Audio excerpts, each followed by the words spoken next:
vocês falam com os seus pacientes. Coito interrompido não funciona legal. Coito interrompido exatamente Exatamente. O coito interrompido é quando você tira o pênis antes de ejacular. Então o coito interrompido não funciona. Por dois motivos. Primeiro, porque a glândula puboretral liberou o líquido ali, tinha espermatozoide dentro e pode engravidar. Segundo, DST.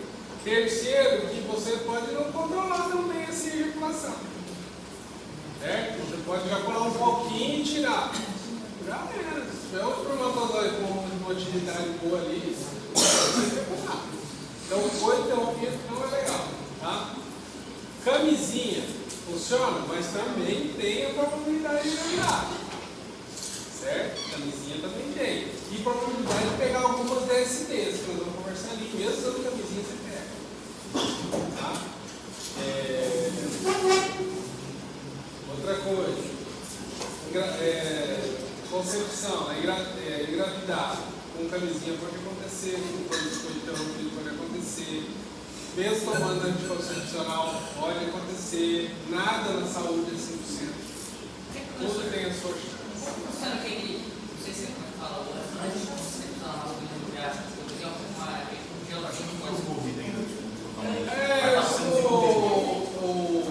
isso aí é o spray, né? Como é que fala? É um spray. Você passa antes e vai matar os espermatozoides. Certo? Não é garantido também. Acho que nem um planon. Muito menos até. Nem um planon é 100%. Não é 100%. E Nada. tem taxa de falha de 0,02%. Isso aí, a idade era. Não, é muito azar, né? Mas engravida. Era pra cima. Engravida. O coito interrompido, professor, vai engravidar? Não, você pequena também. Pode acontecer. Eu estava falando que a é zero, no período até o ano perto, a chance de engravidar é de 13%. Aí, a anticoncepcional é de 0,07%. Aí, entre os 0,7% é calculado esses 13%. Então, a chance é bem pequena mesmo. Seria isso? Eu já vi gente tomava anticoncepcional, usava camisinha e usava espermicida junto com a camisinha. Tanto medo de tinha de engravidar. Ai, Deus, meu Deus. Nossa, A única coisa que é 100% é não fazer. Exatamente o que ela falou. Não quer ter filho de jeito nenhum. Não faz. Mas é assim, é igual falou, se Deus quer que você tenha filho, você pode fazer coisa interrompida, pode usar espermicida, pode usar o que quiser. É muito azar, muitas vezes, se você não quer, né? Se você não quer, é muito azar. Mas pode ser uma bênção na vida, né? Filho, Professor, é só fazer esse limpar. É o quê? Se fazer esse limpar, não grava. Pronto. Professor, tenho certeza que essa pessoa aí usou um monte de contraceptivo e engravidou. Deve ser pobre, porque rico sofre pra caramba pra engravidar. Tem que fazer fertilização, não sei o que, não sei o que. Agora, pobre pra engravidar, não tem. 5, 6, 7 filhos. Botou na perna e engravidou. Eu era um perigo. Eu passava, se balançasse minha cueca perto de uma mulher, eu ia engravidar. Eu tenho 4. Professora que trabalha em casa tem 6. Eu tenho 4. Se eu passasse perto, é que eu ia engravidar. Agora, tranquilo, eu fiz vasectomia, beleza lá? Então vamos ver. O principal.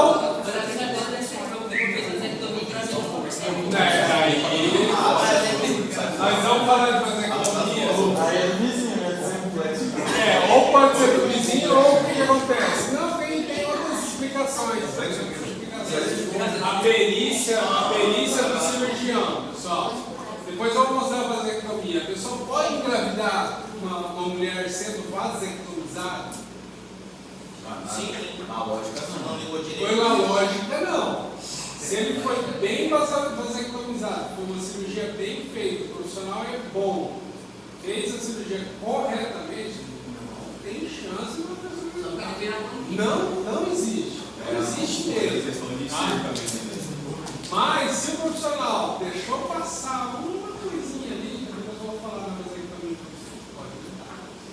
processo. Eu já fiz. Tem que dar um pau, né? Tem processo contra a médica por conta da vasectomia. Por conta da vasectomia que não funcionou. Principal componente do sêmen, quem é? Tudo é para ele. Tudo foi feito para ele. O espermatozoide. Tá? Nós ejaculamos cerca de 1 a 5 ml de esperma por ejaculação, né? De volume. O número de espermatozoides em geral por ejaculação é de 20 milhões de espermatozoides por ml. Tá? Abaixo, o pH 7,1 a 8. Tá? Abaixo desse número de 20 milhões, a gente começa já a considerar oligospermia. Tá? Oligospermia é uma quantidade pequena de espermatozoides dentro do líquido seminal, dentro do sêmen. Tá? Menor de 5 milhões, a gente já começa a entrar em azospermia. Azospermia é quando não tem espermatozoide. Então, o homem faz a vasectomia, tem que esperar 60 dias para fazer um exame, um espermograma. Por quê? Porque o canal deferente é longo. Tem até 45 centímetros aí. Então, até sair todos os espermatozoides que estiverem dentro do canal deferente, leva aí 25, 30 ejaculações para conseguir sair. Tá? Então, 60 dias faz o exame. Normalmente dá uma oligospermia. Tem um pouco de espermatozoide lá ainda. Tá? Depois de algum tempo, se fizer 6 vezes tiver oligo, continua usando camisinha, método anticoncepcionário. Se der azospermia, não tem mais espermatozoide. Sexo livre, desde que um parceiro regular, porque não tem risco de DST. Né? Se você não tiver parceiro regular, não importa se está engravidando ou não. Tem que usar. Né? Usar métodos contra DST. Tá? O espermatozoide ele é dividido aqui em cabeça, parte intermediária e a cauda, ou chamado também de flagelo. Né? Na pontinha aqui do espermatozoide, nós temos uma estrutura chamada acrosoma. No acrosoma, nós vamos ter complexo de Golgi e enzimas. Né? Esse complexo de Golgi e essas enzimas, elas servem para perfurar o óvulo. Então, vai chegar o acrosoma vai liberar essas enzimas, vai perfurar o óvulo para poder esse núcleo que contém os cromossomos entrar ali e fecundar aquele óvulo. Tá? Nós encontramos aqui na peça intermediária centríolo. Tá? Centríolo, ele é o responsável pela formação do flagelo. Tá? Então, é o centríolo que vai formar esse flagelo aqui. Esse flagelo é formado aonde? Que eu falei para vocês? Onde forma? Dentro do epidídimo. Tá? Essa parte aqui é formada dentro do túbulo centrífugo. O espermatozoide ganha o flagelo no epidídimo. Tá? Aí as mitocôndrias, então o centríolo forma um flagelo. E essas mitocôndrias aqui, servem para quê? Exatamente. Mitocôndria produz energia, ATP. Produz energia, ATP, para dar uma utilidade para o flagelo. Certo? Mas de onde vem aí esse ATP? De onde vem essa glicose aí para poder produzir ATP? Dos Você animais. falou antes da frutose. Frutose no líquido seminal. Tá? Então, essa frutose do líquido seminal vai ser utilizada pelas mitocôndrias para produzir energia ATP para que esse flagelo tenha uma movimentação. Beleza? Outra coisa importante. O líquido seminal, eu não falei antes, né? Ele produz a frutose e também produz prostaglandinas e inosol, que faz com que ele fique pegajoso. Tá? Faz o sêmen ficar pegajoso. Então, se o sêmen fosse líquido, ele cairia na vagina e ia escorrer, né? Ele não ia ficar lá. Então, ele sendo pegajoso, ele vai ser ejaculado e vai conseguir se prender às paredes ali para poder ganhar os óvulos depois, né? Então, se ele fosse líquido, não funcionaria dessa forma. Então, ele é pegajoso por causa das prostaglandinas, do inosol e de outros anticoagulantes que são produzidos pela vesícula seminal. Bom, beleza? Em relação ao espermatozoide, ok, né?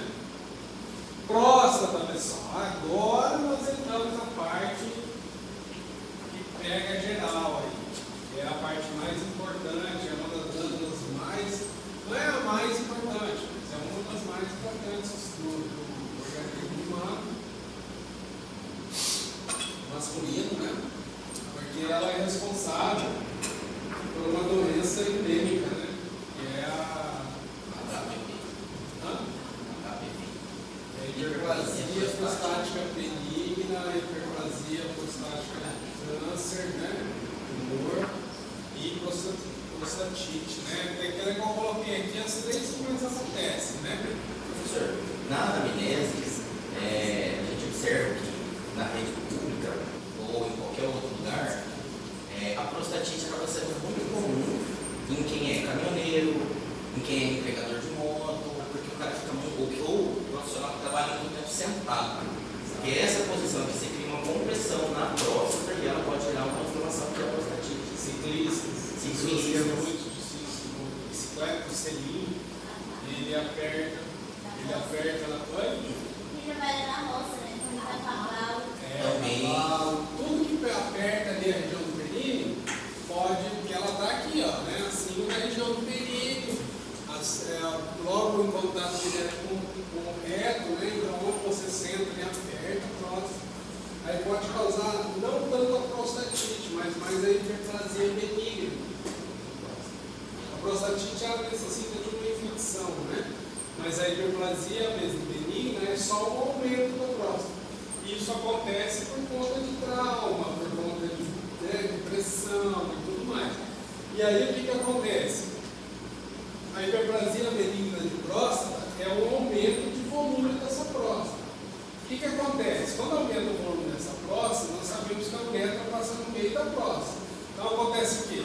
Uma compressão da uretra. Tá? Acontece uma compressão da uretra e o paciente começa a ter dificuldade de micção, né? Tem que fazer muita força para urinar, né? Com ardência, ele tem que ir várias vezes ao banheiro para conseguir esvaziar a bexiga, e muitas vezes não consegue esvaziar a bexiga, tem que colocar um catéter para poder remover essa bexiga, esvaziar a bexiga, né? Na parte ventral. Não, ou então um catéter pela uretra, só que muitas vezes o catéter também não vai conseguir passar lá pela próstata, vai estar muito fechado. E aí tem outras situações que eu vou explicar para vocês. Mas veja bem, ó, nós temos aqui a próstata, ela está em íntima relação com a bexiga, né? Então aqui ela aumentada, ela é formada por tecido fibroso, tecido glandular e por uma fáscia, tá? Prostática, que é onde ali nós temos a maior inervação dessa parte prostática. Eu não vou falar de inervação porque eu não tenho necessidade agora, tá? Mas ela tem em torno, ela não tem uma estrutura quase triangular, ela tem 4 por 3 por 2 de tamanho, mais ou menos, centímetros, tá? Ela é responsável por 20% do líquido seminal, 25% da produção de sêmen, tá? E ela, já falei para vocês, né, libera uma substância alcalina, né, para diminuir a acidez. Ela também nutre e ativa o espermatozoide, mas a principal função dela é o controle ácido básico. O que pode se apresentar aqui na próstata? Hiperplasia benigna, câncer de próstata e prostatite. Como fazer o diagnóstico diferencial dessas três doenças? Porque todas elas acontecem em hiperplasia prostática. Todas elas acontecem um aumento da próstata. Inclusive, a hiperplasia prostática pode ser causada por masturbação excessiva, pode ser causada por andar de bicicleta, essas situações que a gente estava falando. Não é nem uma situação do organismo, é uma situação laboral, muitas vezes, né?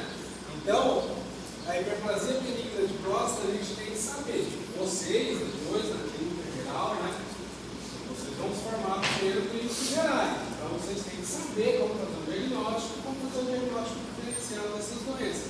Até mesmo porque vocês podem ser médicos de família, né? Medicina de família, clínicos gerais, vão atuar às vezes em cidades que não tem, urologista, né? Até mesmo para vocês fazerem os exames de forma a encaminhar melhor os seus pacientes. Porque prostatite você mesmo resolve. Você não caminhar para o urologista, né? Hiperplasia benigna de próstata também pode ser resolvida. Câncer, você inicial ali e fala, opa, paciente, ó, vai lá para Cacoal, no hospital do câncer, tem uma suspeita, né? Vai lá para fazer biópsia e tudo mais, até para você poder direcionar esse paciente. Porque senão você pega o paciente com hiperplasia de próstata e não fala, não, cara, vai lá para Porto Velho. Não tem sentido, né? O cara vai voltar e falar, era só uma hiperplasia, você me fez imagem, tá? Resolvi com medicação. Então tem que saber fazer essa diferenciação entre as doenças que acometem na próstata, que são as mais comuns, tá? É muito. O homem mais velho, depois de 50 anos, hiperplasia prostática. Você tem que conhecer.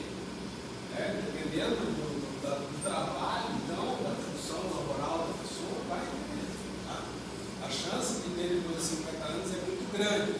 E somente o exame PSA, porque muitos homens vão fazer um check-up. Né? Aí vai lá fazer um check-up comum, faz a cada 2 anos, e todo está lá o PSA aumentado. Oh meu Deus, estou com hiperplasia prostática, estou com câncer de próstata. Não, o PSA é o exame de sangue, né? Você vai medir o antígeno prostático específico, que é o PSA. Se ele tiver aumentado, pode ser uma condição laboral, pode ser uma vontade de bicicleta, pode ser uma de moto, pode ser que tenha ali uma pressão sobre essa próstata. Então não é para assustar o paciente.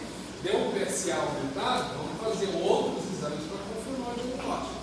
Não fez o preparo adequado, tem que ficar 3 dias sem ejacular. Exatamente, tem toda uma situação, né, que o médico tem que observar para conseguir fechar o diagnóstico para poder indicar esse paciente ou até mesmo realizar o procedimento. Tá? Então nós sabemos que tem esses 3 tipos de situações que podem cometer a próstata. Veja bem, olha só como uma hiperplasia de próstata ela pode fechar o canal da uretra. Aqui é uma uretra normal, aqui é uma uretra fechada. Olha o tumorzinho como ele pode se apresentar aqui, ó. E normalmente ele se apresenta nessa região aqui, ó, na região mais posterior da próstata. Na região superior e na região anterior é mais difícil, tá? Até ajuda a gente no diagnóstico, tá? Porque a próstata aqui ela está em íntimo contato com a parede do reto. A parte posterior da próstata é até mais junto, porque essa ilustração não está falando a verdade aqui, nós vamos ver depois no corte de lâmina, tá? A próstata ela fica em íntimo contato com a região anterior do reto. Então você vai vir com o toque retal aqui, ó. Por isso é importante conhecer a anatomia. Se vier muito para cima aqui, você não vai tocar nada. Se você vier muito para baixo aqui, ó, ou para o outro lado, também não tem nada em relação à próstata. Então você tem que saber que é aqui, logo na entrada, próximo à parede, e ali você vai fazer o toque para saber se ela está demasiada, se tem nódulo, qual é a situação que está acontecendo. PSA e toque retal é suficiente? Não. Tá?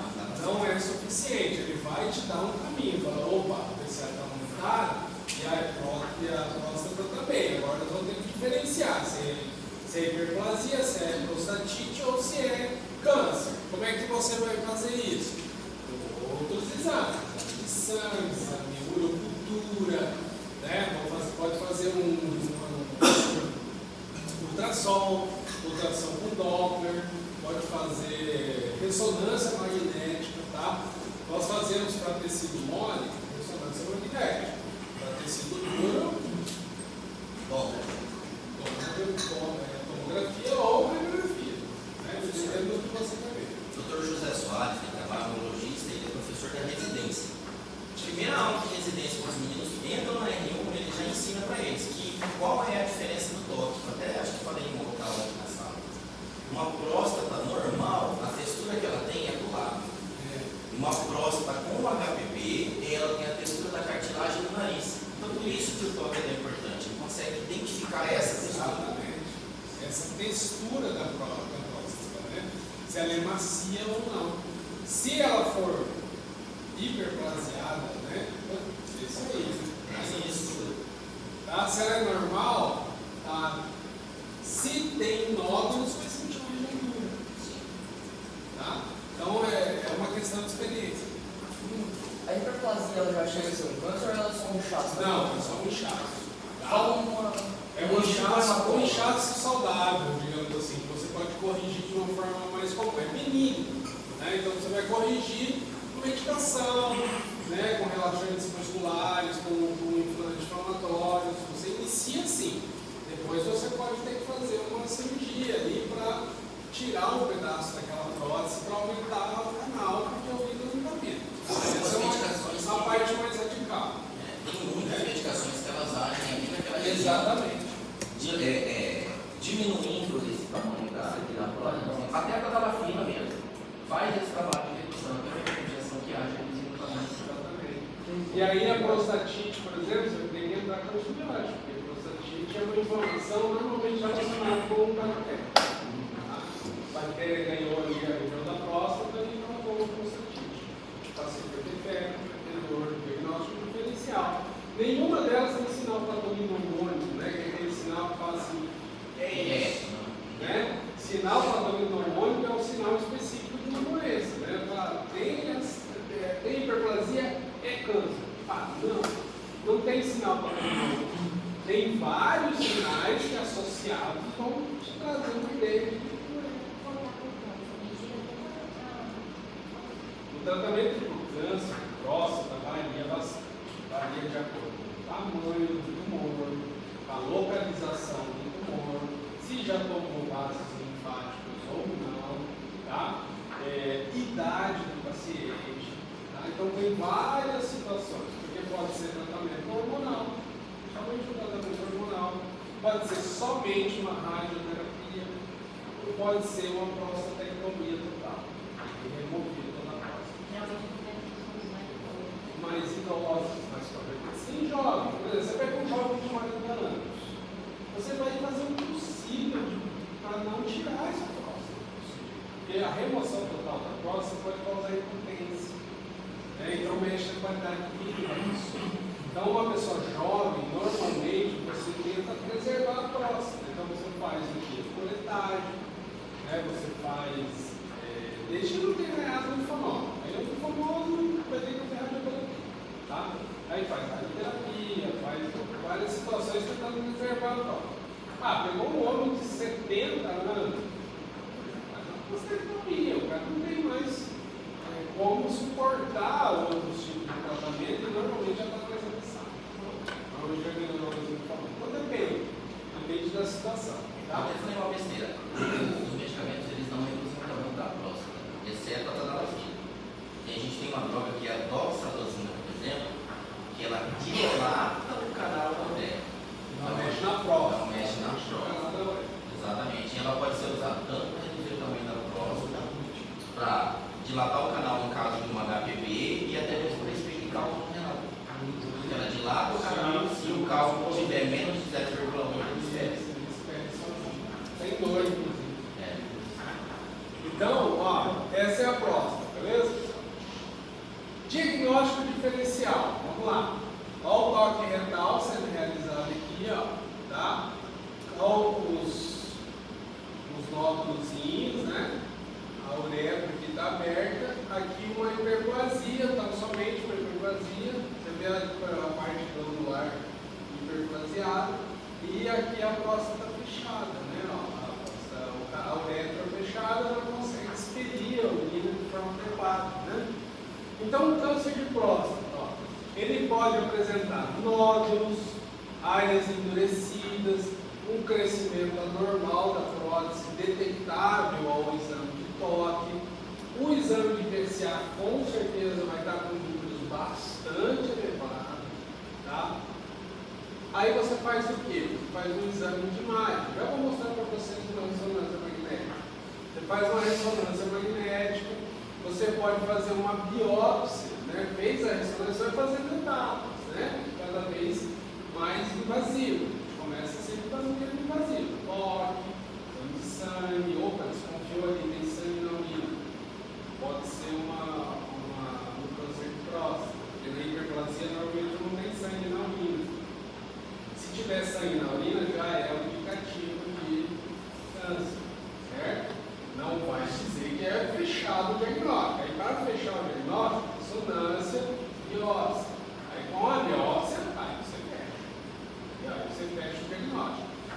hiperplasia, a próstata vai estar normal, né, um pouco inchada, o PSA pode estar normal ou pode estar aumentado, certo? Pode ter outras situações, eu vou fazer uma tabelinha para vocês cuidarem, tá?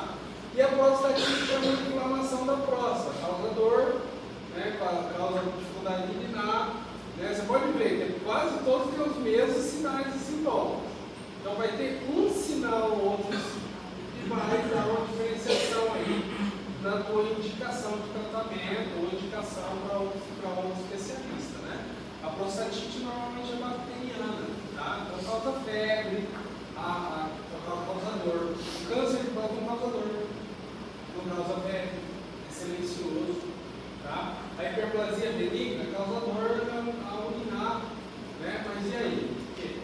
Dá para saber, né? A prostatite já causa febre, sangue nas fezes, né? Então tem alguns detalhezinhos que você consegue, né, eliminar. Vou fazer um tratamento aqui, se não melhorar, vou fazer uma biópsia. Então você tem que ser do menos invasivo do mais invasivo, a não ser que seja clara a situação do câncer. Você já indica para o hospital que é responsável por isso, né? Então, ó, fiz uma tabelinha aqui para vocês. Olha só. Hiperplasia benigna. Quais são os sintomas de uma hiperplasia benigna? Dificuldade de urinar, que é ficou mais fechadinho. Sensação de que precisa ir mais vezes. Às vezes a pessoa está urinando sem vontade de urinar. Entendeu? É algo muito difícil mesmo, porque você vai urinando de gotinhas muitas vezes e ainda continua com vontade de urinar. No slide anterior, se a pessoa tiver alguma inflamação do lado da próstata, ali na parte da bexiga, ainda tem como saber pelo tom? Aqui nessa região? Não. Aí você não consegue tocar. O que a gente consegue tocar é a parte posterior da próstata. Professor, essa parte aqui a gente não consegue. Aí, mas quando você palpa aqui, você sabe que está hiperplasia. Agora, se tiver um tumor aqui, você não vai saber. Aí você fala, tem sangue na urina. Não, esse cara pode tudo. Não estou conseguindo palpar, mas ele pode ter. Aí você faz a ressonância. O senhor não respondeu a pergunta. Já? Já. Então, olha aqui, ó. Sintomas da hiperplasia. Dificuldade para urinar, sensação de urinar mais vezes, diminuição do jato urinário, tá? Ardor, incontinência, às vezes está lá, está com a bexiga cheia, o cara não conseguiu esvaziar a bexiga durante o dia, vai dormir, incontinência urinária, vai sair dormindo ali aos poucos, porque o esfíncter, né, mesmo involuntário lá, ele vai abrindo. Ia gostar dormindo, o esfíncter voluntário sempre está fechando. Então, pode deixar na cama, tá? Lembrando que esses sintomas não são Patognomônico. isso, não são específicos apenas HPV. Pode ser algum problema no assoalho pélvico, E inúmeras diversas situações. situações. Então, Se a pessoa não quiser fazer o exame, ela pode ir direto para ressonância? pode. Você está tentando fugir da dedada, né? Mas Pode. Mas aí você vai fazer uma ressonância a cada quanto tempo? Qual o valor da ressonância? E outra, você vai se submeter à radiação. Às vezes o coração você não vai ficar liberando. Plano de saúde, nem você vai liberar sua carteira, sua conta bancária, fazer ressonância direto. Você tem que fazer um toque, né? É rotina. Gente, nada a ver. Entendeu? Não tem nada sexual envolvido. O médico é super profissional. É só se preocupar com o médico falar assim, olha, você acha que eu não Toque, placebo-rotina, depois do supamento. Fazer o exame de toque como rotina. Mas é importante pedir um PSA. Pede um PSA primeiro. Se o PSA é elevado, aí vai no toque. Não vai para o toque direto. Não tem sentido. Né? O ideal é fazer um PSA primeiro. Por exemplo, eu faço reposição hormonal. E eu tenho que fazer o PSA a cada 6 meses, no máximo um ano. Se tem alguma alteração, aí eu tenho que ir para o urologista verificar. Se não, porque ele falou tratamento hormonal. A condição hormonal influencia. Você tem muita testosterona, a probabilidade de você desenvolver uma HPV, por exemplo, ou até mesmo câncer de próstata,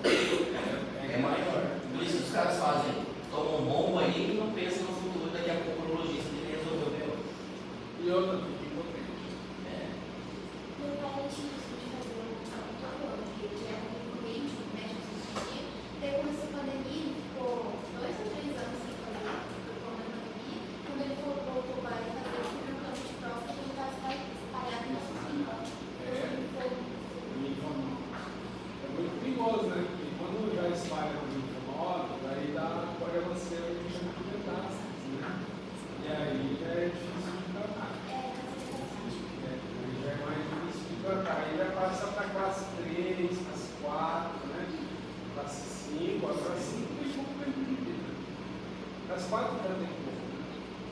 Então, a gente não pode deixar o nosso paciente chegar nessa situação. Tem esse cuidado. Então, aí muitas vezes evitar, né, de fazer prostatectomia, porque é uma solução razoável, né? Mas é ruim para a qualidade de vida. A gente sabe que o sistema reprodutor, tanto feminino quanto masculino, a gente pode viver sem, né?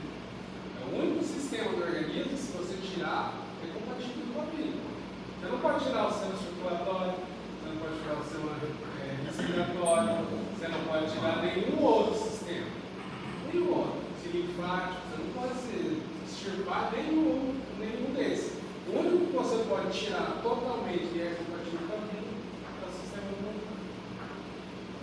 Pode, cai a qualidade de vida da pessoa, né? Mas ela fica viva. Tá? Então, olha só, sintomas aqui. Diagnóstico: toque retal, exame de urina, exame de sangue em PSA, ultrassonografia retal. Câncer de próstata: todos os sintomas que eu falei, mais sangue na urina. Sangue na urina é um grande indicativo de que tem, pode acontecer se tem um câncer de próstata. Não vai falar para o paciente que ele tem câncer de próstata só por causa do da urina. Tem que fazer outros exames. Biópsia e exame de imagem. Tá vendo? Então tem que diferenciar. Você não pode assustar o seu paciente a logo de cara. Pede mais exames. Pede um exame de imagem. O exame de imagem vai mostrar ali. Se não mostrar, faz uma biópsia, tira um pedacinho, vai lá e faz uma biópsia. Aí a biópsia, depois da biópsia, confirma totalmente. Tá? Aí você fecha o diagnóstico. A prostatite pega todas as da benigna, não tem sangue na urina, tá? E tem dor na região genital, no escroto, no ânus, no períneo, nas costas, pode ter febre, mal-estar. Então, quando tem febre, mal-estar, dor na região genital, dor aqui nas costas, então você pode desconfiar mais de uma prostatite mesmo, tá? Se tem sangue na urina, você já vai lá, pega uma ressonância, né? Se a hiperplasia é benigna, você vai fazer só um toque retal mesmo, exame de urina e tudo mais, né? Tratamento de hiperplasia benigna. Medicamento para relaxar a musculatura, medicamento para diminuir a próstata, cirurgia. Cirurgia é qual? É uma cirurgia que você não vai ressecar a próstata. Você vai tirar um pouco do tecido glandular para abrir, está fechada, né? Você tira um pouco do laparoscopia, você tira um pouco do tecido glandular para aumentar o tamanho da uretra. Tá? Resolvido.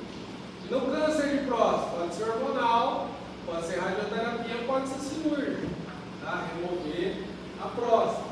Na prostatite, antibiótico, eritromicina, clindamicina, citromicina, ciclobenzaprina, levofloxacina, ciclofloxacina. Então tem diversos antibióticos para giroprostatite, né? Relaxante muscular, anti-inflamatório, né? Até ansiolítico, tá? Então essa tabelinha é legal para vocês terem um diagnóstico diferencial. Olha aqui o exame de imagem, a ressonância. Aqui nós temos um córtex transversal. No córtex transversal nós estamos vendo aqui a próstata de cima, né? Olha aqui o tumor. Essa região. Olha onde não tem o tumor. Tá vendo?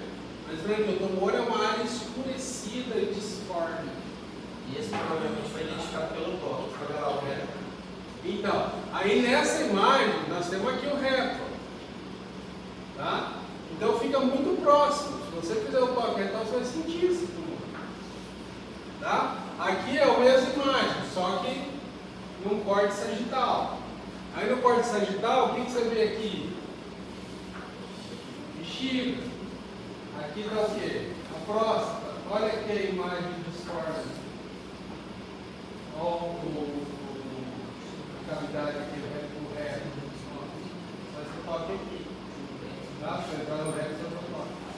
Por que eu falo importante vocês saberem o toque retal? Não é neurologista, é o clínico mesmo. Você não participar de campanha, campanha contra o câncer de próstata, eles vão cuidar da família, às vezes na cidade pequena.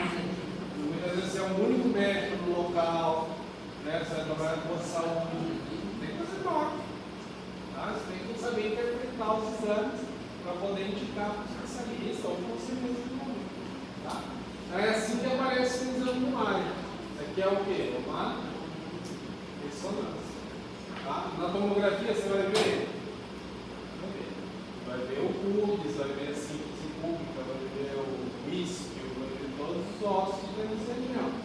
A pelve, né? Mas não vai ver todo a forma. Tá? Então é ressonância. Vai ver tecido mole é ressonância. Aqui o equipamento para fazer a abertura da próstata. Maravilhoso. Nossa Senhora. Ó, você entra pela uretra, chega lá na próstata, ó, como ela está fechada. Né?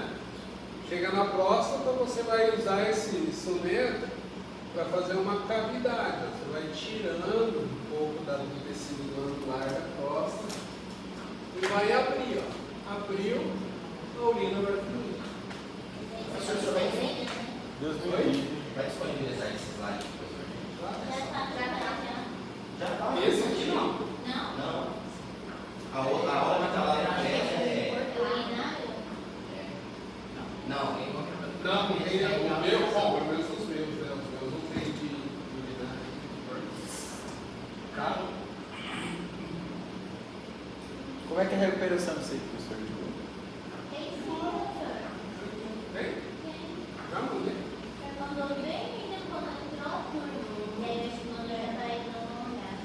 Essa, quando entrou a turma, Mas tem esse aqui, tem uma solução. Eu vou mandar de novo. Esse aqui, por exemplo, não tem esse bar. Entenderam? Então dá para fazer uma cirurgia. É uma cirurgia relativamente simples. Faz concentração. Não é nem cirurgia geral. Faz concentração profunda e fazer assim. Tem um contra-operatório também. Não tem nada assim exagerado. Quando você vê assim, é feio. Principalmente para os homens. A gente olha isso aí e vai ver. Porque realmente pós é ruim. Eu, quando fui fazer esse vídeo da bunda, tinha que usar sombra. Na hora de tirar esse negócio, sozinho, a enfermeira foi tirar, eu falei, que isso aí, Deus, não. Vai demais. Que sonda você fala, professor? A sonda intrauretral. Ah, tá. Porque quando você vai fazer cirurgia, demora 14 horas. Aí você tem que ter um catéter para eliminar de dentro.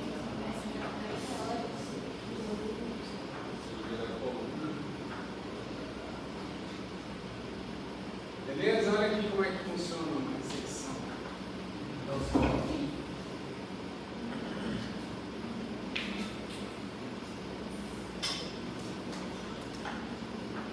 a próstata fechada, né? Correto, bexiga. Olha como ela fecha, né, o canal, a hiperplasia. Fecha bastante o canal, aí acumula urina. Acumula resíduo. Sendo cirúrgico, né? Desodorar, tá dentro. O aparelho para fazer a ressecção.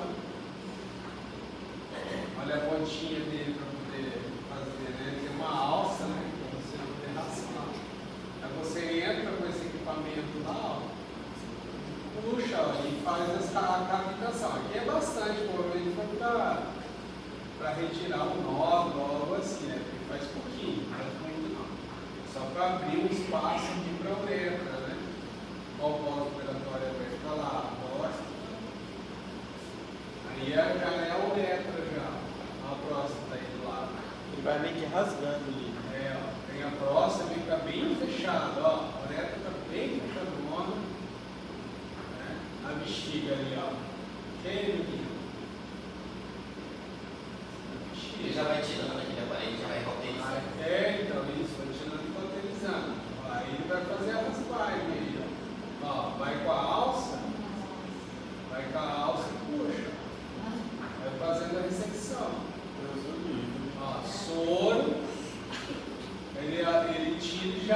Agora cauteriza. Soro, vai limpando, vai abrindo espaço, tira o tecido glandular, né? Tira o tecido glandular que está hiperplaseado.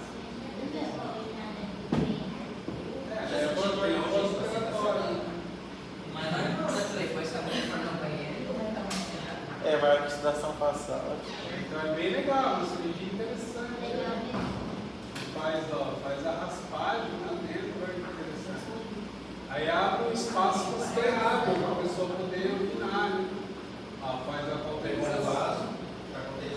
Pega o vasinho ali, faz a cauterização. Lógico, tem toda uma destreza, né? Um treinamento, tudo, não é qualquer um para fazer uma cirurgia dessa. Então é interessante que tira, né? O tecido hiperplaseado.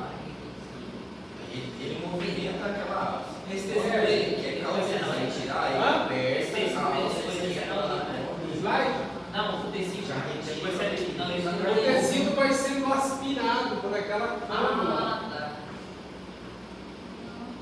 Joga o soro e junto vai aspirando aquela prótese, aqueles pedacinhos de prótese de glândula que você vai removendo. Tem um vídeo, iluminação, tudo. É um equipamento que não é muito pequeno, tem até um certo cuidado. Mas você consegue fazer assim, pelo menos. Imagina, você não vai abrir a região anterior para chegar lá na próstata, muito mais fácil tirar o uretra, né? É pior que umas crianças, né? E a uretra fica normalzinha depois? Ela cicatriza. O importante é não mexer na cápsula. A cápsula que envolve a uretra. E daí na cápsula ele mexe na inervação. Aí mexendo na inervação, ela pode ter problema de impotência. Então a gente tem que tomar muito cuidado com a próstata do homem, porque a próstata está envolvida diretamente com a qualidade de vida do homem. Se tirar toda a próstata, impotência. O homem não vai conseguir ereção mais. Rapaz, só com a prótese está tudo certo. Aí você tem os corpos cavernosos. Para substituir, né, os corpos cavernosos por uma prótese. Mas vamos ver isso aí um pouco mais adiante na anatomia do pênis, né? Tem próteses muito eficientes hoje em dia. Antigamente tinha uma prótese que você colocava, tinha uma bombinha aqui do lado. Ia subindo, né? Era uma bombinha com uma prótese dentro dos corpos cavernosos. Hoje já tem essa prótese, né? De um outro material, prótese, né? Isso, é uma prótese fixa. Você põe a posição. Hoje eu quero Hoje eu quero pro lado de cá. Eu quero assim, cara. Então você. Eu quero essa. Hoje eu quero para a esquerda, mas não quero para a direita. Controla apertando mesmo. E outra, não mexe com a sensibilidade do homem. Porque a glande faz parte do corpo esponjoso onde está a uretra. Nós vamos ver ali. O corpo cavernoso, os dois corpos cavernosos que fazem ereção deles podem ser substituídos. Aí você vai substituir os corpos cavernosos. A glande vai continuar a mesma. Então o homem vai ter satisfação sexual, vai continuar normal. Ele vai ficar meia boca. Vai ficar legal, vai estar funcionando. Funciona, dá penetração, a vida sexual flui, né? Não como seria normalmente, mas como se falou, fica ali meia bomba, né? Mas funciona. Melhor do que nada. Melhor do que nada. Só um amigo lá em Cavalo, o Milton tá, ele fez essa pós-graduação, fez essa especificação. Para colocar prótese. E incrível que parece, ele tem muito paciente. Porque, gente, ejaculação precoce, impotência sexual é o mais comum do que a gente imagina e as pessoas se fecham em vez de tratar. Se fecha porque é tabu, né? Pois é. O homem vai ir atrás disso. Ejaculação precoce é mais, né? 48% dos homens têm. Ejaculação precoce. Pouquíssimos casos. O cara que fala assim, nunca aconteceu isso comigo, né? Mentiroso. Mesmo que tiver 19 anos, né? Mentiroso. Acontece. Normal. Agora, começa a acontecer com frequência, com começa a acontecer com frequência, aí tem alguma patologia, tem alguma coisa envolvida, né? Mental ou física, né? Então, agora uma vez ou outra, todo mundo, isso é normal, né? Impotência, uma vez ou outra não acontecer, tudo bem. Agora, quando começa a acontecer com muita frequência, aí é problemático, tá? Pessoal, vesícula seminal. Vou voltar agora a falar, falando da próstata, né? Vou falar um pouquinho da vesícula seminal. A vesícula seminal, ela está localizada entre o fundo da bexiga e o reto, tá? Ela está oblíqua acima da próstata, né? Ó, ela está oblíqua acima da próstata, né? Tá, posteriormente tem o reto e anteriormente aqui a bexiga, a parte posterior anterior da bexiga, tá? Essa é a vesícula seminal aqui. Aqui é a ampola do ducto deferente, aqui o ureter, tá? Então ela está nessa região aqui, ó, as glândulazinhas de Cowper aqui embaixo. Então a vesícula seminal é responsável pelo líquido seminal, tá? O líquido seminal, ele contém aquela frutose que eu falei para vocês. Frutose, prostaglandinas, inosol, proteínas da população, para deixar o sêmen espesso e para dar nutrição e motilidade para umas desses espermatozoides, tá? É a vesícula seminal que vai dar aquela motilidade para os espermatozoides, tá? E vai também produzir substâncias que vão deixar o sêmen mais espesso, tá? Ele chega na vesícula seminal líquido. Aí a vesícula seminal e a próstata um pouquinho também vai enviar, vai produzir ali o líquido que vai deixar o sêmen mais pegajoso, tá? A vesícula seminal, ela se junta com a ampola, né, do ducto deferente, ou com o ducto deferente. Isso dá fora de ampola, mas é só para vocês saberem que ele tem uma ampolazinha aqui, que é uma área mais dilatada quando ele chega na vesícula seminal. Aí ele vai se juntar com a vesícula seminal e vai formar aquele ducto que eu falei para vocês aqui, o ducto ejaculatório ou ejaculador, que vai ejetar a substância da vesícula seminal dentro da uretra prostática, tá? Junto com o líquido prostático. Vamos ver daqui a pouco, tá? Ducto ejaculatório. Olha o ducto ejaculatório. Ele passa obliquamente aqui dentro da parte mais posterior da próstata, tá? Então ele entra aqui dentro da próstata e desemboca numa região da uretra prostática, então ainda dentro da próstata, tá? Aqui nessa imagem não vou ver muito bem, mas eu vou mostrar uma outra melhor do que essa, né? Aqui está a ampola do deferente, a vesícula seminal, eles se unem aqui, ó, formam o canal, né? Esse canal ele vai aparecer aquilo que a gente chama de utrículo prostático, que é onde tem as duas saidinhas dos dois túbulos seminais, dos dois ductos ejaculatórios, dos dois ductos ejaculatórios, vai ter um utrículo prostático, tá? Que eu vou dizer para vocês o que acontece com esse utrículo prostático, que é um remanescente embrionário que causa cisto nessa região, tá? Nós vamos dar uma olhada aí mais tarde na imagem melhor, tá? Glândula bulboretral ou glândula de Cowper são essas duas glândulazinhas aqui, ó, tá? Elas estão na base do pênis, ó. Aqui começa o pênis, tá? E elas ficam na base do pênis. Elas não drenam para a região da próstata. Essas aqui já drenam dentro da uretra membranosa, esponjosa, tá? Aqui é a região do períneo, tem um músculo transverso profundo do períneo aqui, ó, tá? Então ela fica localizada nessa região do períneo e desemboca na uretra esponjosa, tá? A uretra tem três partes, né? A uretra prostática, a uretra membranácea e a uretra esponjosa. Alguns autores falam de um outro nome também, 4, né? Eles chamam aqui essa uretra de uretra intramural. É a uretra entre os bulbos do bexiga, né? Então chama a uretra mas com nossos livros aí de referência, o Nether, nós temos 3 só, tá? É o uretra prostático, o uretra membranácea e o uretra estático. Mas em alguma literatura, um e outro, vocês podem encontrar aí uma uretra intramural, tá? Ok?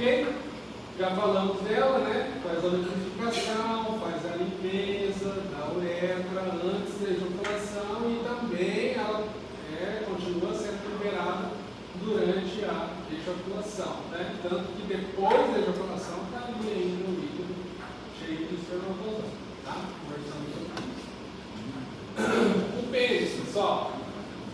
Pênis é o órgão de cópula. Para que serve o pênis? Cópula. Tá?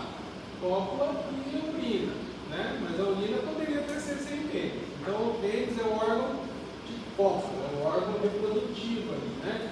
Que vai promover a reprodução. O pênis ele é dividido aqui em raiz, em corpo e em glande ou cabeça, tá? A raiz do pênis é dividida em um ramo, 2 ramos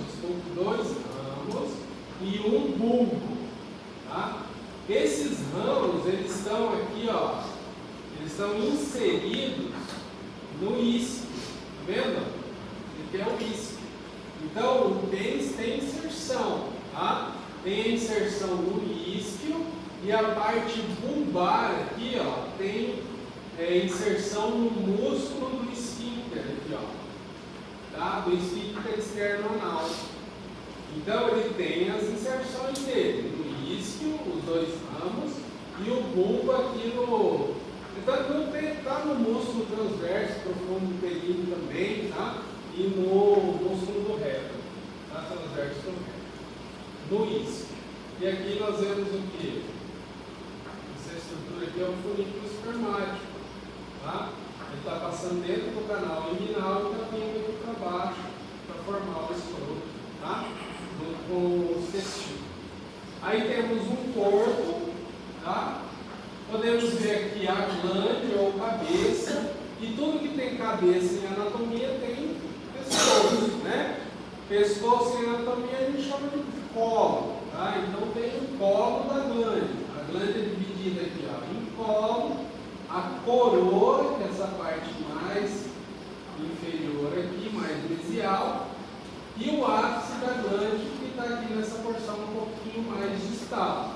Encontramos aqui na cabeça do pênis a saída, aqui, ó, é o ósseo externo da uretra. Tá? A uretra sai aqui na uretra esponjosa, tá? Que forma a glândula. Olha aqui, ó. Aqui nós temos a uretra cavernosa, os 2 corpos cavernosos. Aqui nós temos o corpo esponjoso. Então, o corpo esponjoso tem 2 regiões bulbares. Tem a região bulbar interna, aqui que está junto com o músculo transverso do períneo, e nós temos a parte da glande. Então, a glande do pênis é formada da parte esponjosa do pênis. Tá? O pênis aqui, ó, no corte transversal, a gente consegue enxergar ele dessa forma. Ele tem 2 corpos esponjosos, 2 corpos cavernosos e um corpo esponjoso. Nesse corpo esponjoso é onde passa a uretra. Tá? Então a uretra está passando aqui. E esses corpos esponjosos nós vemos aqui, ó, 2 artérias, são as artérias profundas do pênis. Tá? Essas artérias que vão dar a nutrição sanguínea para que esses corpos esponjosos fiquem umedecidos e expandam, isso dá ereção para o homem. Então, quando o homem tem problemas aí de ereção, pode ter problema com essas artérias profundas do pênis. Tá? Então, tem que ver como é que está essa circulação. Isso é o diabetes influencia tanto, você vai obstruindo. Exatamente. Essa diabetes, ela dá o problema circulatório. Ela vai atingir também as artérias que nutrem o pênis. Tá bom? Então, essas outras regiões aqui de veias de artérias, vocês vão aprender lá mais na anatomia tomográfica. Aqui na anatomia sistêmica a gente fala algumas coisas só para vocês terem uma noção mais adequada. Essa questão de artérias, nervos, ver mais na anatomia topográfica, tá? Porque vem a posição do pênis, né? O osso púbico aqui, né? O períneo, o isquio, né? Você vê que ele está bem posicionado aqui na região pública, né? Temos o ânus aqui, os músculos, né? Não vou falar dos músculos porque não interessa muito, tá? Professor, até uma curiosidade. Tem algumas medicações que elas podem causar uma patologia que a gente chama de priapismo. Por exemplo, a trazodona, que é um medicamento para insônia, ansiedade e depressão, ela pode causar em alguns pacientes de priapismo, que é o inchaço desses corpos cavernosos e o sangue não retorna. Então ele vai ter uma ereção por horas, vai contínuo, 3, 4, 5 horas, e aquilo ali pode causar uma necrose dos corpos esponjosos. Por isso tem que ser tratado. Tem que ir para o hospital e eu levar a injeção no pênis. Para aquietar o bichinho. Porque fica mesmo. Isso pode acontecer com Viagra. Pode. Pessoa jovem que toma Viagra com álcool, acontece muito. Só vai na balada, toma um monte e aí vai transar, toma o Viagra, vai ter que ir para o hospital. Porque a ereção vai em 3 horas, vai ele começar a transar. O Viagra ele funciona como? O Viagra é um estimulante, né, da circulação, é o sildenafila. Ele é um vasodilatador. Inicialmente ele foi criado para hipertensão pulmonar, mas aí, desculpa, Perceberam, né? isso precisa ser feito colateral, é porque assim, no nosso corpo a gente tem vários receptores. No pênis, na coluna, no pulmão, a gente tem um receptor chamado H7. E a sildenafila age nesses receptores estimulando. Então ele serve para reduzir a hipertensão pulmonar. Os H7 eles comandam parte da coluna lombar e eles também têm essa ação ali nesses corpos esponjosos, por ter esse receptor. Por isso que tem esse efeito colateral. E foi descoberto assim, aleatório. E o tadalafila funciona mais ou menos a mesma coisa? A mesma coisa. É a mesma função, mas a tadalafila É mais segura. ela é mais segura porque ela é mais fraca. É um A vaso. ação dela é um pouco mais fraca. Né? Então, assim, as pessoas têm mais um problema de ereção muito grande, aí precisa de Viagra. Ele foi criado e aí. Sildenafila. Isso, sildenafila e tadalafila foram criados. A tadalafila, na época, faz ficou milionária. Tem até um filme falando sobre isso, né? Amor e outras drogas. Mas eles criaram para hipertensão pulmonar. Eu descoberto ela. Tem mulher que toma Viagra até hoje, para tratamento de hipertensão circulatória. homens e mulheres. Tratamento circulatório. Tá? Então, aqui na glande, pessoal, nós vamos encontrar também uma estrutura chamada de prepúcio. Tá? O prepúcio ele é uma pele que cobre a glande do pênis, tá? Cobre a cabeça do pênis. Tá? E é uma região que por fora é pele e por dentro é tecido mucoso. Tá? É uma mucosa interna e fora é pele. Quando você abre aqui o prepúcio, na região que está fazendo aqui essa abertura, você vai enxergar o colo da glande aqui, vai enxergar a coroa da glande. Embaixo dessa coroa da glande aqui nós temos várias glândulas, tá? E essas glândulas vão produzir sebo, vão produzir uma substância serosa, tá? E essa substância serosa tem que ser limpa. Então o homem tem que retrair o prepúcio e fazer uma higiene adequada dessa região. Porque se não fizer uma higiene adequada, pode dar uma condição chamada bala no post-it. Nós vamos conversar sobre bala no post-it, fimose, parafimose, tudo mais à frente aí nos slides. Mas se não fizer a limpeza dessa região aqui, pode acontecer de uma bala no post-it ou uma fimose. Tá? Outra coisa importante, a região mais sensível da glande, porque essa aqui é uma região muito sensível no homem, a glande toda, como um todo, né? Mas a região mais sensível é essa região do frênulo do prepúcio, essa região aqui mais inferior da cabeça do pênis, aqui, ó. Essa região onde tem o frênulo é a região mais sensível do pênis. Tem muitos receptores ali de nervosos, né? O que acontece aqui muitas vezes com o prepúcio é que ele é demacia, né, causando uma fimose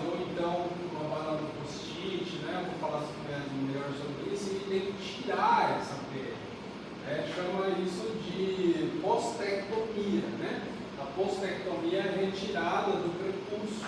E aí ele não cobre mais a glande fica aberta sempre em contato com a roupa, né? Fica sempre a glândula ali exposta. A pessoa não vai ter mais problemas de infecções, né?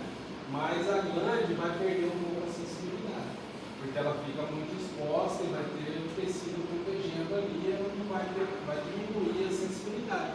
Esse tipo de situação de postectomia é feita ou por alguma questão de saúde ou também por questões religiosas.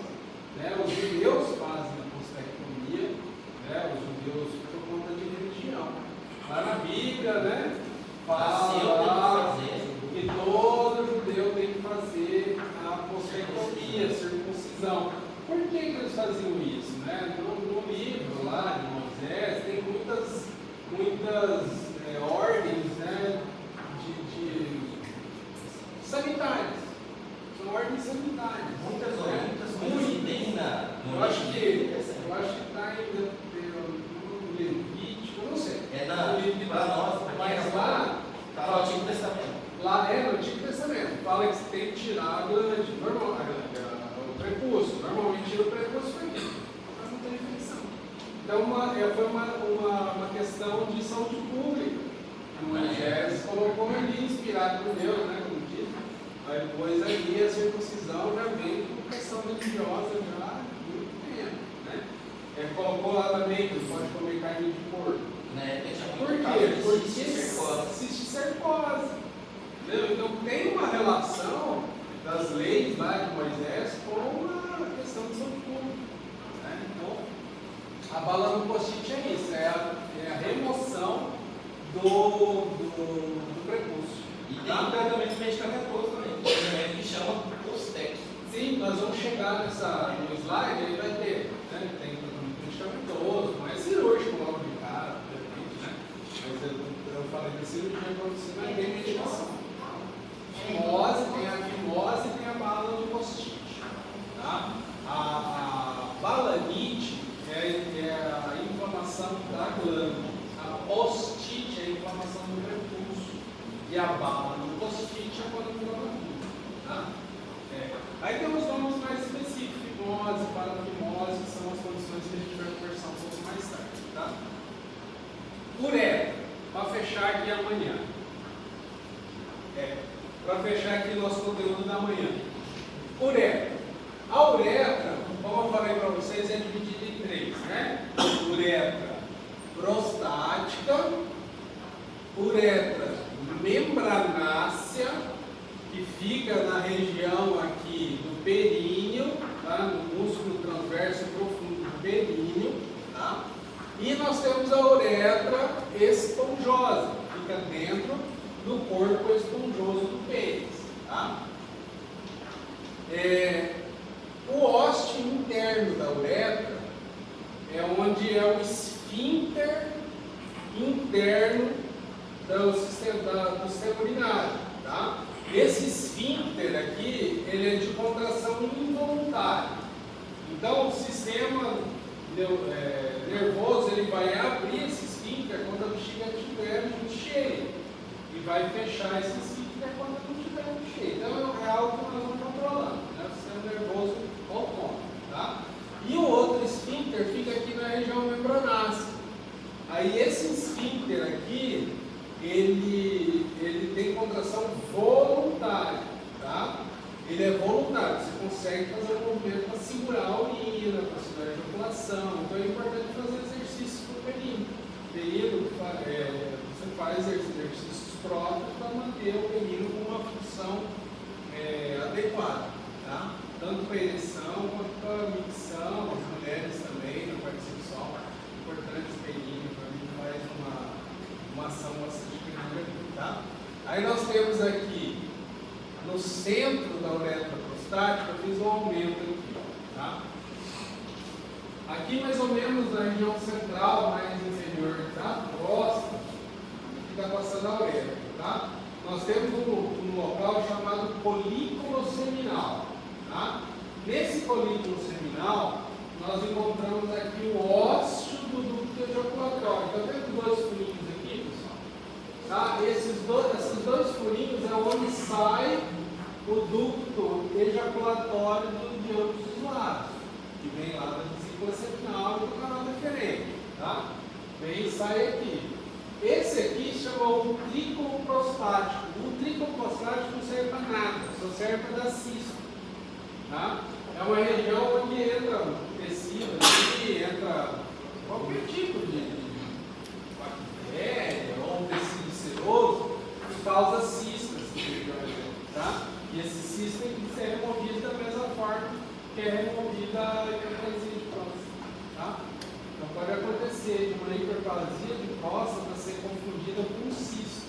Por isso que o exame de imagem é legal para poder diferenciar isso aí, tá? Então aqui tem um trículo prostático. E encontramos várias perfuraçõezinhas que são chamadas de ósteos dos ductos prostáticos. Então são nesses ósteos aqui que vão sair líquido prostático. E tudo vai se misturar nessa região aqui. Aí aqui mistura o líquido da vesícula seminal, o líquido prostático, ele vem para cá e aqui, ó, estão o ósseo das glândulazinhas bulbulaterais. Aqui termina a formação do esperma para ser ejaculado, tá? Então o que é importante lembrar aqui, pessoal? Que a saída da glândula, a saída da glândula prostática da vesícula seminal acontece dentro da uretra prostática, tá? E o ósseo das glândulas bulbulaterais estão dentro da uretra esponjosa, tá? Importante fazer essa diferenciação. E da vesícula seminal e da próstata é dentro da uretra prostática. E da glândula bulbulateral é dentro da uretra esponjosa. Tá? Muito importante saber isso. Olha aqui o trígono da bexiga, né? Nós estamos vendo isso no sistema urinário. Esse aqui é o trígono da bexiga. Esses dois buraquinhos aqui são a entrada dos uretérios, tá? O uretério direito, né? O uretério esquerdo. E esse músculo aqui em volta, chamado músculo dedutor da bexiga. Nós vamos estudar isso no sistema urinário, tá? Então, essa basicamente é a nossa uretra. Tá? Você vê aqui, ó, ela está na região esponjosa. Outra coisa, vocês podem encontrar também na literatura 3 corpos esponjosos, 3 corpos cavernosos, 3 corpos cavernosos. E alguma literatura também chama o corpo esponjoso de corpo cavernoso. Então vocês podem encontrar 3 corpos, porque eles têm 3 corpos cavernosos. Um deles passa a uretra e 2 passa a artéria. Tá? Eu gosto de chamar de 2 corpos cavernosos e corpos esponjosos, que daí a gente já consegue fazer a diferenciação geral, né? Mas os 3 também podem ser chamados de corpos cavernosos, tá? Então, se aparecer em alguma prova, não vai aparecer na nossa, porque na nossa prova vai aparecer separado esponjoso. Mas, né, no futuro aí, alguma prova, você pode saber que é chamado também de corpo cavernoso.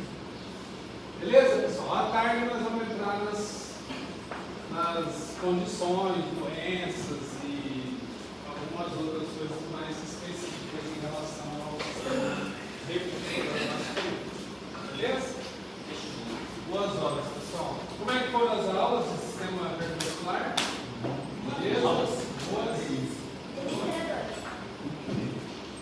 Oi? Desafiadores? Vejo isso. A gente até lancei um desafio pro Dr. Scholler, falei pra ele, cara, você não pega o melhor aluno aqui, o melhor poliglota e leva ele pra assistir uma cirurgia sua. Aí ele falou, eu tô de plantão no final de semana, quem quiser ir, eu vou te avisar, tem que ser de madrugada, vou avisar. Rapaz, eu gosto. O Eduardo tem um centro cirúrgico dentro do consultório do Fluminense. Tem, cara, lá na casa você vai preparar A clínica dele é muito forte.